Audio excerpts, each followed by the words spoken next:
Ladies and gentlemen, welcome to Outside the Box. No filter football, where all we talk about is footy without sugarcoating anything. On today's episode, we'll be discussing the Champions League matches that happened this weekend. We'll be recapping PSG versus Bayern Munich and Arsenal versus Atletico de Madrid. I am your host, Ray, and today we have a new guest, Sergio. And Sergio, we'll be discussing Bayern Munich versus PSG first. What do you have to say about that? All right. Well, first of all, Ray, thank you for having me on the show. Hell yeah. So first thoughts, besides just looking at stats, just looking at the game itself, PSG got the early goal, 2-3 minutes into the first half. 3 minutes, yup. Yeah, 3 minutes in, left side, Kvaratskhelia, diagonal, negative to Dembele. Great Open goal. Great goal at Yeah, that. great goal. Yup.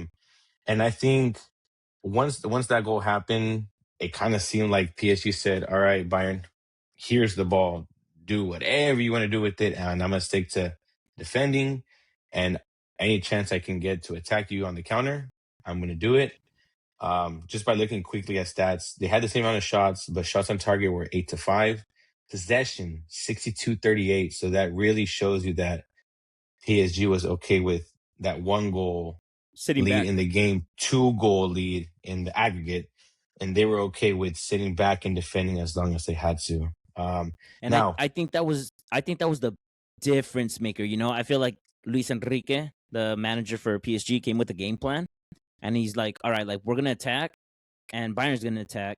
But I feel like the fact that they scored 3 minutes in made the biggest difference. Where like I'm pretty sure Luis Enrique was like, "Hey, if we score within like the first 10, 15 minutes, 20 minutes or so, this is plan B. This is what we're going to do. And we're going to execute that plan." And I think that's what happened. They scored in the first 3 minutes. They changed game plans. Instead of going all out, they're like, okay, now switch to plan B. And plan B was just, we're going to defend. We're going to rely on the counters. We're going to keep up our 2-goal advantage. And they played that beautifully because, oh my God, like they were great. PSG was great defensively. yes, they did have they had their chances. I think overall, obviously defensively, you concede 6 versus 5. You're gonna win if you concede less goals. Bayern's attack is pretty great. It's pretty great, but I feel like what messed them up and what kind of got them down really quick, kind of going back to the first leg, was when they were down 5-2. Now, granted, 2 goals in 5 minutes to make it 5-4, which was a very exciting game, the first leg. Yeah. I think getting down by 3 goals and having to work back, not only to cut the distance in the first leg, but now have to get that extra goal just to tie it. It just proved to feel a little too much. Now this second leg, the 1-1 does not really paint the picture. It doesn't. Both keepers had amazing saves. Both keepers had great saves. Yes. Like Dewey had great saves, and then at that too, like usually the front three for Bayern Munich, Luis Diaz, Olise, and Kane, they cook, and they were doing great. But like Olise had like 2 or 3 shots where like normally those shots he had would go in, but it didn't even hit the target. And then Luis Diaz as well. Like he had. Go ahead. Yeah, sorry. No, what you were saying with Luis Enrique. Olise looked good, but he was not the same. Those tactics was yes, Olise gets the ball and cuts and takes those shots like he did throughout the game. But like you said, I think the game plan was get Olise out of the game.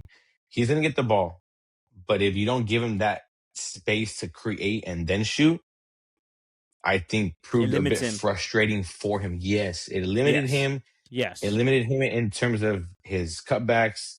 It limited him to kind of he's a player that, like, if you give him space, it's like going, cut back shot, almost a goal. Here was like you kick the ball out of bounds, you keep him in, and it's like once you throw it to him, he has to like turn, cut, and then shoot. It's not the space. It's not the rhythm that he needs to get into like his flow to actually find those shots that he normally takes. Yeah. For the people that don't know football as much as like we do, that have been watching it for honestly Oh, almost over 2 decades, basically. yeah, We've been watching football for our entire lives. The coach's game plan was he forced the goalkeeper to kick the ball out of bounds on purpose. That way, PSG was able to overload the left side, which is Bayern's right side, where Olise plays right wing for Bayern, which then limited him from even like doing the 1v1s, like getting that space. Like every single time the keeper threw it out of bounds, at first the commentators were like, okay, like miss kick.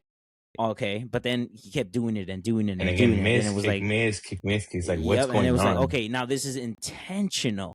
And it was, I mean, a great game plan by Luis Enrique. Like you kick it that side of the field, and now you're limiting Olise from like even getting that space. Like that whole side is getting overloaded by that PSG side. So now they're forced to either cross it or pass the ball back. But he's limited to being him, and he's Himothy. Olise is Yeah, Himothy, and yeah. he was limited. No, we go to the other side. It was a risk, but it kind of paid off. Luis Diaz on the left and putting Zay Emery. Emery, Saint Emery Yeah, back there. yeah. He's not really a defender. He's more of an attacker, but Well, you he's a know, midfielder. He's a midfielder. yeah, yeah, he's a midfielder, but his characteristics are not defensive. Yeah, yeah. So it was definitely like, if someone's gonna beat me, it's gonna have to be Luis Diaz. Lucha. Fortunately, fortunately for PSG, it didn't go Bayern's way. Um, but aside from the tactics, kind of want to jump into the refs a little bit. Oh Yeah, shit! these The refs, controversy calls yeah, by the refs. There whether were it's there were Premier some League, calls as of that, late, yeah, yeah. anywhere in the world right now, you know, this is like I the mean, the even biggest NBA, tournament. man. Even NBA. Yeah. Well, I mean, Oh, we're a footy channel, but NBA too. The yeah. refs are Don't get me started on that dog OKC shit. Lakers. Yeah, don't get me started on that series. Oh, That's for don't a even get different. me That's for a pissed off. That different day, just. though. Yeah, I know. But Yeah, let's focus. Let's yeah, focus on this game. Let's lock in. the early yellow card Nuno by Mensch. Nuno Mendes, which I think was a pretty. I mean, I think that yes, was a 7 minutes harsh yellow. in, but it is a harsh yellow. But if you look back at the clip, he clips Olise down on the ankle, Yeah, but gets a little how late. many times does like kind of like a strong foul happen early in the game, especially a very important game, and the ref's like, Yeah, okay, like I'll let it slide like this once, like it was a harsh foul, but like I'm gonna let it slide. But I don't even think it was a harsh foul, and he gave him a yellow right away, and I'm like, okay. And so like when that foul that we're gonna talk about with the ref, where like Nuno Mensch hits it with his hand and yeah, doesn't give him a second yellow. At first, I was like, okay, the ref is just tracking back, and he's like, all right, I gave him a harsh yellow at the beginning. I'm not going to give him a yellow on that. But if you watch the replay, or at least the replay they showed, is that Lamer got the ball, hit it with his hand first, and yep, then like 2 seconds later kicks it and then hits Nuno Mendes in on the hand. arm. And Yeah, so then the foul got called on Bayern. And so then all the Bayern players and the fan, they were losing their mind. They were like, why, and everything. And then they showed the replay on Paramount, and they didn't show the Lamer part. They just showed the Nuno Mendes doing the yes. handball. Even I was like, oh damn, like did they So that just get was a away with handball. this? Yeah, Yeah. but I think to avoid the controversy, if you see that handball by Lamer, like as a ref, like you gotta call that. You He and did. it's so, I know, yeah, but I'm saying like it's deceptive, the repetitions, just focusing on that Nuno Mendes handball. Yes. Like once Lamer plays the ball, it hits his hand. It's like, okay, it's a second yellow. You're 30 minutes in. That's a red card. And now PSG are definitely against the wall with the person down. But to their fortune, Lamer put his arm out, hit his hand. so it got called back. But it's just a heated moment where the ref needs to call that before everyone goes on top of him. Because I feel like from that moment, Agreed. he started to lose control of the game, and you could clearly see that these Bayern players were very, very frustrated with what was going on. Any little thing they were looking to like go their way, it was like, ref, where's the call? Ref, where's the yellow? Hey, ref, like this is too many. Where it's like, I don't know if it was an experience by the ref, but you can clearly tell after that no call on the handball, which was a correct call by calling it on Bayern first. That's where it started to kind of go downhill by not calling that first, waiting for that handball to happen and be like, oh no, wait, there was a handball before that second handball. So it's like, the ref. Yeah. He is. He's a Portuguese referee, and I'm not saying like his nationality is a Portuguese. He referees in the Portuguese league. Yes. And so apparently the Portuguese league is known that their refs are terrible, kind of like La Liga's refs are terrible. It doesn't matter their nationality. Okay. It matters where they ref. And apparently, where they ref, and apparently in the Portuguese league, refs tend to be like very, very bad. And so for that instance, I'll say like, no, like maybe he took too long to blow his whistle for that handball for Limer first before Nuno, because once Nuno gets hit with the ball, like all the Bayern players lost their damn minds, like all of them, because they're even company want to go on the field and be like, dude, like what are you doing? Like, it's funny. Company as a player, it was a bit more hot-headed, but it's kind of interesting to see how, kind of going a little off on a tangent, seeing how as a coach, I guess, to be a bit more composed. But you can see he lost his mind. Company, the Man City captain be like, Are you freaking kidding me right now? Like, you did not mark that. Yeah. And now again, that whole thing could have been avoided had he called a handball on Limer like blow the whistle right away. Not let him control it, take a touch, play the through ball. Oh, hey, second yellow. No, it was a foul before. Well, it's like he didn't play the through ball. Like, I mean, I'm already like, I have great memory. So like I'm already picturing like he got the ball. Lamer got the ball with his hand first, and then does one touch and then kicks one touch. Exactly. And then it goes to Nuno. Right. So it was like the control. It was like 2 seconds. It was like 2 seconds. So like maybe the ref wasn't gonna call it, but once it hit Nuno Mendes' hand, he's like, okay, I'm gonna call the Bayern foul, which maybe is a mistake in its own too. It's like if you're not gonna call it when there was a handball initially, why are you going to call it now that there was a handball on the other team? Correct. And also kind of staying with the controversy. 7 minutes later. 7 minutes later. In their own box, I believe it was Vitinha who's trying to clear the ball. I believe it was Vitinha. Joao Neves. Yeah, it was Vitinha clears it. It's Joao Neves in the hand. Joao Neves handball.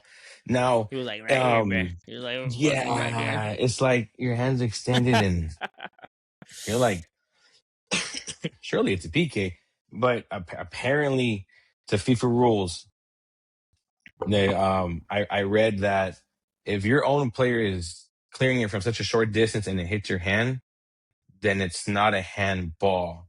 But if it was the other way around, it is a handball. So that's a very touchy, like, to me, gray area. Up, it's a gray area, but that has to be a handball. There's no way the ref can be like, no, it's not a handball. It's like, yes, it's short distance, but if his hand was tucked in, maybe we let it slide. But if his hand is fully extended, Ray, like, like that's that to me, that's ridiculous. But that's where, like, I mean, like, say that was my team and that happened against, like say Bayern, and it was like my team playing against PSG, and that happened, I'd be like, that's a handball 100%.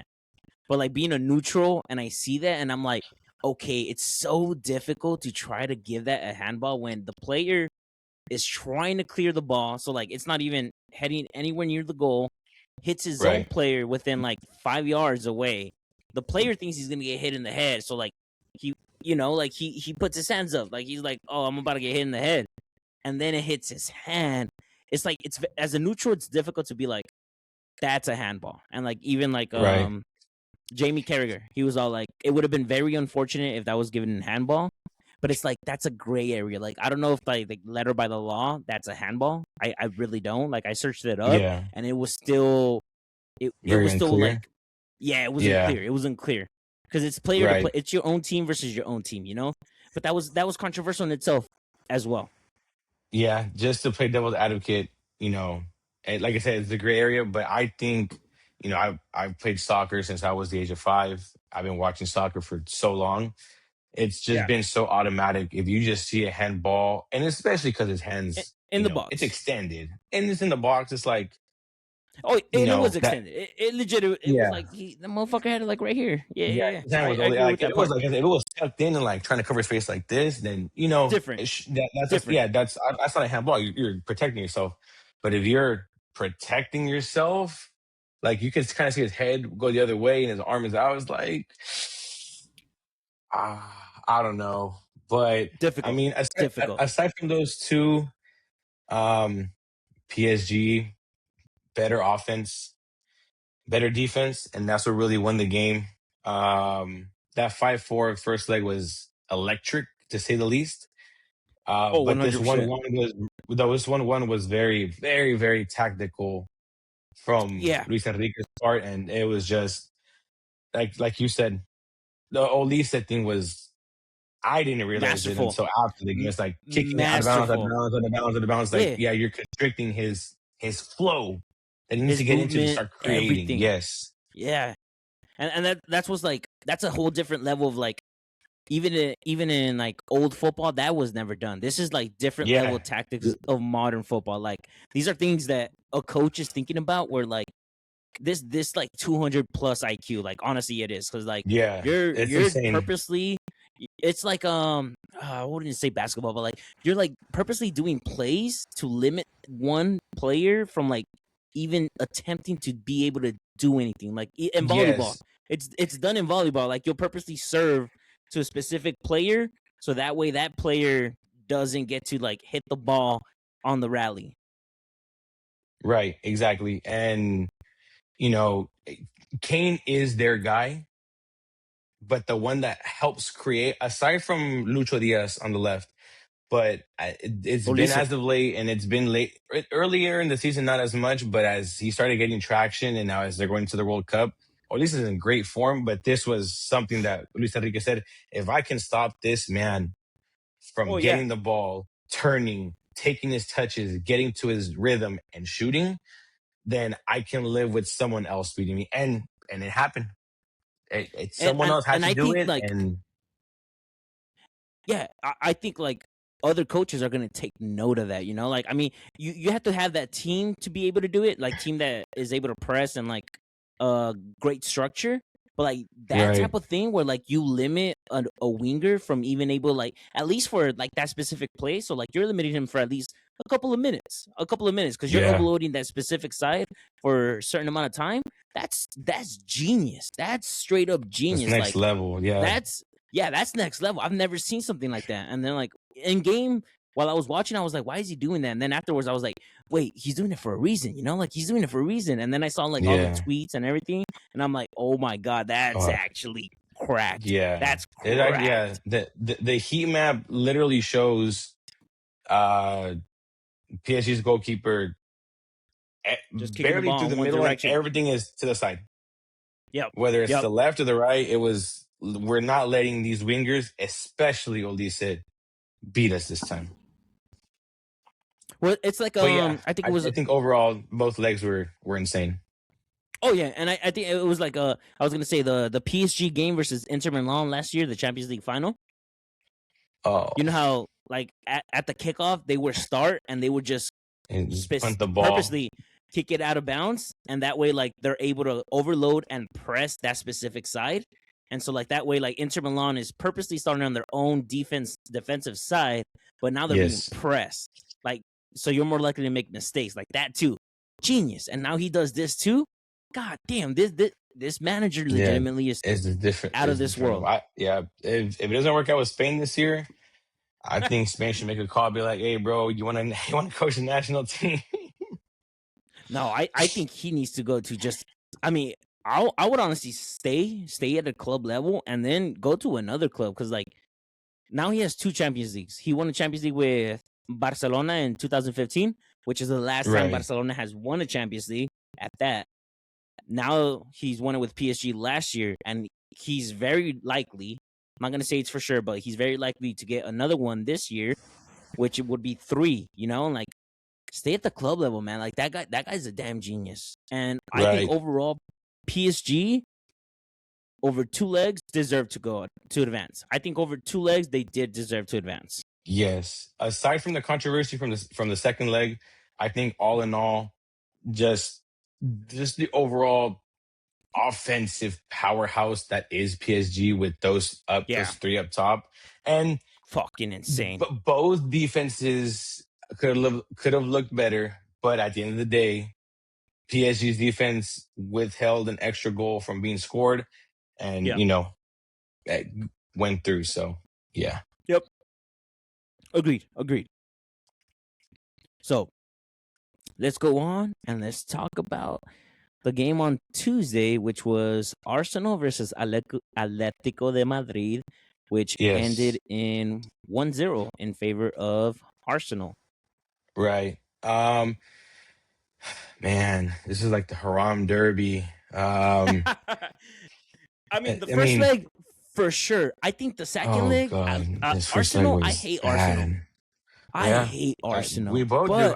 You're a United fan. I'm a United fan. I mean, I just can't fathom the way they play. And then Atletico too, like Anyways, before I may start getting off on a rant, I think if we just focus on the game, I think Arsenal had a great game. Yes, I think they had a great game. They played great. Yes, like they actually attacked. Yes, they were able to neutralize. Well, they were able to actually. Before I say neutralize, they were able to attack because Atletico decided to sit 10 in the back. Sit back. Yeah. Shoot. Yeah. Which was crazy to me too. Yeah. I just think like this specific game, bro, like Arsenal played great. Like I've been watching a lot of Arsenal for the past couple of months because like they've been very close to the Premier League title. So I'm like, okay, like I mean, I do love the Prem. I love La Liga. Like I love the champions. So like I do keep up on the biggest teams, and I will watch their games. I'm not gonna watch every single game, but like the big games, I'll definitely watch. And like Arsenal have been a team where it bores my damn mind, where I just want to be like, I'd rather watch paint dry on God. Mm-hmm. Yes, but yes, I will say, I agree. This game, they were playing good. They were playing good. Like I'm not even gonna deny that they were playing well. Yeah, defensively, probably one of the better, if not, it pains me to say, probably if not one of the better, probably the best defense in the Premier League and in the Champions League in the tournament itself. They were able to control the moments. Saka, little lucky tap in, but hey, a goal is the goal that gets them through to the final for the first time in 20 years? 20 years. Yes, actually, legitimately, exactly 20 years. 20 years, yes. And I mean, kudos to Arsenal. They were able to neutralize Julian over the 2 legs. Something Barca couldn't do in the quarterfinals. But one thing that stood out to me is in the second half, you're chasing the 1-1, and you take out Julian and Griezmann. Like Simeone. Like I'm sorry, but I don't know if you were waving the white flag. I don't know if you were trying to get something out from your subs, but I think that has to be like the cherry on top, that he should not be Atletico's coach anymore. I think they need to move on from him. In these past 11 years, he's only won 1 league, and he got lucky. So I'll say this though, since Simeone has taken charge of Atletico Madrid, he moved them from like a mid-level team to top 3 every single season. So I would say give him his flowers. He's done his part. Oh, for sure, yes. And I will also say this: if it wasn't for Cristiano Ronaldo, he probably would have 2 Champions Leagues as well. So, yes. So you can't discredit that part. Ramos. Well, Ramos for the first one. Yes. And then just Saki overall, won. I think, yeah.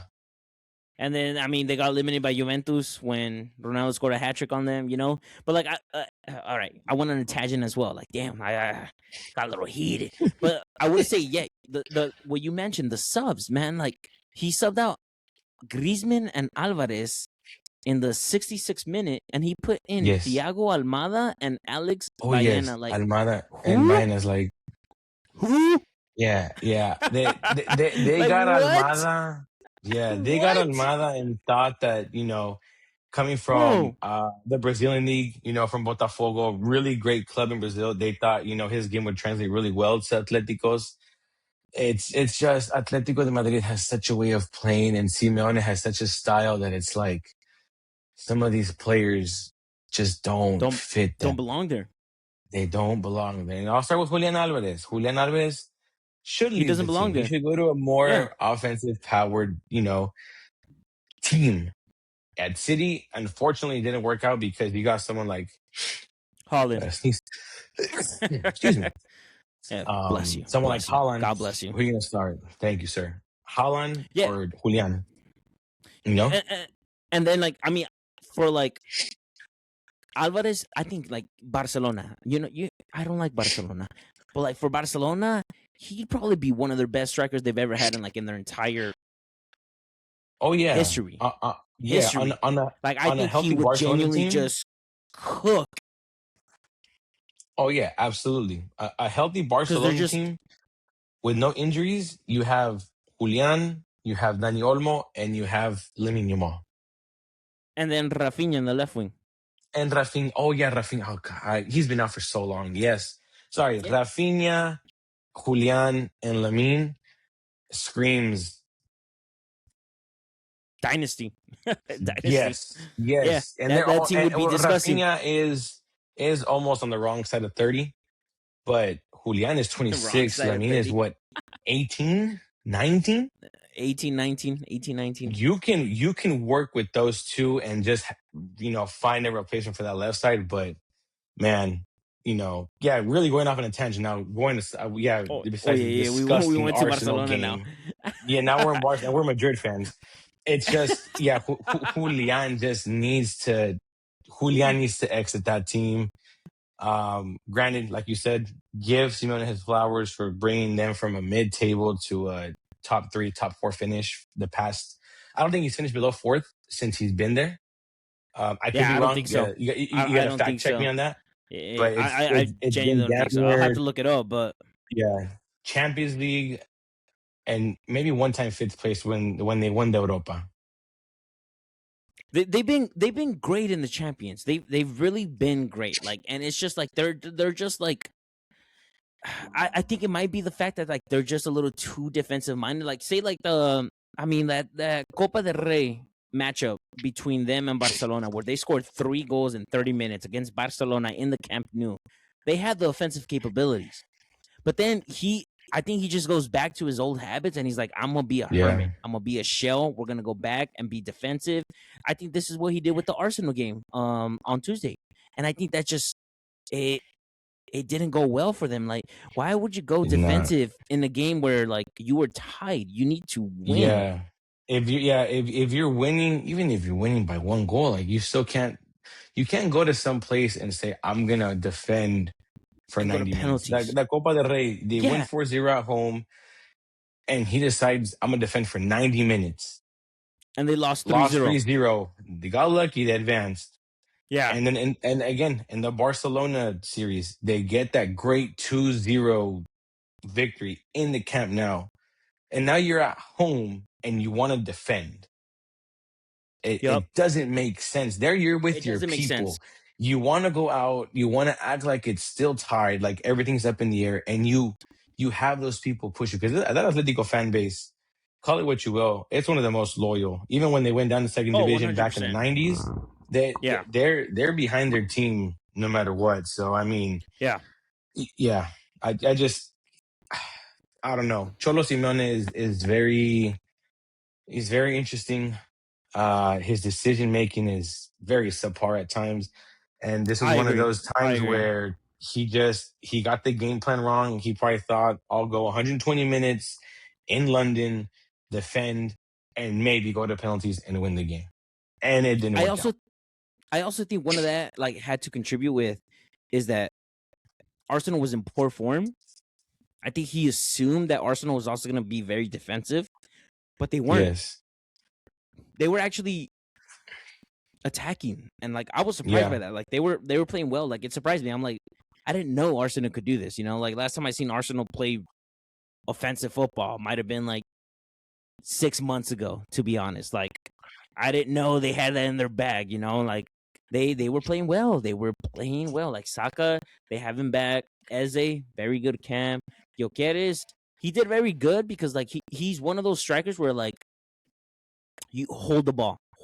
Like you know, in the long balls, hold the ball and then just pass it to one of your wingers or back to the cam and make the run. You know, and he actually did that very well. So like he was messing with that Atletico defense, and I don't think Simeone planned for that because Arsenal hasn't been doing that. Arsenal is Arsenal for the past couple of months has just been terrible at being offensive. They really have. Correct. Like they have. Like they've been relying on corners and free kicks and dead balls to win games. Yeah. And so now you throw FC. Yeah, and now you throw this where they're actually playing offensive football. Simeone is like, what the hell? They could do that? Yeah, what is this? Yeah, exactly. Yeah, what is this? Arsenal can play offensive? What in the world? Yeah. But yeah, congratulations to both PSG and Arsenal. I think Arsenal did deserve it over 2 legs. Oh, over 2 legs. Yeah. Over those 2 legs. I think if you look at both legs, I think Atletico got robbed in this game too, though. Yeah. The penalties. They got robbed those penalties, man. Yes. They got robbed those penalties. Who was it? It was Griezmann who got clipped. And before he got clipped, they were saying there was a foul on Gabriel. And Gabriel's the one that fouled the Atletico Madrid player. It wasn't even a foul on him. He dove. No. It was. If you actually look at the video, the replay is Gabriel actually clips the Atletico de Madrid player. Like he kicks him hard, but then Gabriel flops as if he's the one that got kicked, and then the ref blew his whistle. It's like some SGA stuff in NBA. Yeah. So like Gabriel kicked him and Gabriel flopped. He's like, I'm the one that got kicked, and they didn't even review it. I'm just like, what in the world? Yeah, I was at work watching it, and I was like, "Oh, that's a PK." I'm a high school teacher. All my students like to watch the game. We all saw it. We're like, "Oh, penalty for sure." And then we looked, and the penalty is like, "Oh, okay, no penalty. What happened?" And it's because there was a foul on Gabriel. It's like, man. And then also. I was gonna say the penalty. The penalty where Simeone gets to the ball, goes around the keeper. And Gabriel grabs him and then kicks him behind him. And then, I mean, once he clips him, Simeone kicks the ball outside. And so they're like, okay, like he kicked it outside. And I'm just like, he would have never kicked it outside if he's not getting fouled and clipped from behind the back, like literally behind the back. Yes. And like, how does VAR not review that and be like, that's a penalty. That's 100% a penalty. Agreed. Yeah, but if it takes VAR to put you through to the next round, and it's like you don't deserve it. You don't deserve it because VAR goes both ways. I agree. I have my own opinions about VAR. That's for a different time. But if you're relying on VAR to give you a hand, you don't deserve to advance. To win, you don't deserve to advance. Agreed. 100% agreed. All right, so we're gonna have PSG versus Arsenal. We're gonna have a later episode where we're actually gonna go in detail of like who we think who's gonna win between both of them. But just, real quick, like just prediction, just a quick prediction. Who do you think is advancing from both of those? To win, I got PSG. I'll say a calm 2-0. I got 3-1. 3-1? Fair enough. Yeah. I think Arsenal will score 1. I think PSG can score 3 on them. I know the entire football world, or at least England, probably 19 out of the 20 teams want Arsenal to lose that Champions League final, which is understandable. Yes. Yeah, because these Arsenal fans and are for delusional. those that do not know, Arsenal have never won the Champions League before, so there's going to be a lot of clubs, a lot of fan bases that are just going to be rooting for their downfall, and I'm one of them. I'm not going to lie. Yeah. We're United fans, so we don't want to see them succeed. It is what it is. Yeah. Agreed. Well, that was it for today's episode. Sergio, thank you for joining me. I appreciate it. You got anything to say? No, man. Just thanks again for inviting me, and hope we can do this again. Hell yeah. Yeah, definitely will. All right. Thank you, everyone. And make sure you look forward to the next one. All right, guys. See ya. Later.